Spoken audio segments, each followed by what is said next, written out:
মাননীয় অর্থমন্ত্রী বলেছেন উদ্দেশ্যের মধ্যেই যে এই শেয়ার বাজারকে এক্সচেঞ্জ সমূহে কার্যকর প্রাতিষ্ঠানিক সুশাসন প্রতিষ্ঠা, সিকিউরিটিজ অ্যান্ড বিনিয়োগকারীদের স্বার্থ সংরক্ষণ। অবশেষে at long last he has thought about it. I must thank him. But Mr. to what avail, to what use? It's too late. Mr. Speaker, share বাজার ধ্বংস হয়ে গেল, মাননীয় অর্থমন্ত্রী কোনো ব্যবস্থা নিলেন না। শেয়ার বাজারে মূল্য সূচক 2010 সালে এই সরকার যখন ক্ষমতায় আসে 8,991তে মূল্য সূচক দিয়েছিল। সেই মূল্য সূচক আজকে 3,617তে এসছে এবং আজকেও দরপতন হয়েছে। শেয়ার বাজার সর্বনাশ।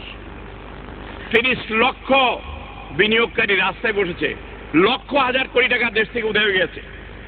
ইব্রাহিম খালেদ কমিশন উনি করেছেন, কমিশন থেকে অনেক রিপোর্ট এসছে, অনেক কথা সুপারিশ এসছে, কোনো ব্যবস্থা নেননি। যারা দোষী ব্যক্তি তাদের বিরুদ্ধে ব্যবস্থা নেওয়া তো দূরের কথা, তাদের নাম উল্লেখ করার ওনার সাহস হয় মাননীয় স্পিকার। কাজে আজকে শুধু শেয়ার বাজার নয় মাননীয় স্পিকার, মাননীয় অর্থমন্ত্রী কোথায় সফলতা বলেন?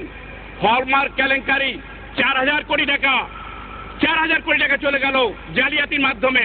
উনি বললেন 4,000 কোটি টাকা গেলে বাংলাদেশের অর্থনীতি কিছু হবে না। বাবা, অনেক আনন্দের বিষয়। তাহলে আসুন আমরা সবাই মিলে জালিয়াতিতে চলে যাই, সেটাই তো ভালো ব্যবসা। শুধু তাই না মাননীয় স্পিকার, মাননীয় অর্থমন্ত্রী এরপরে আপনি সংশোধনের উপর বলবেন এরপরে। আপনাকে ধন্যবাদ।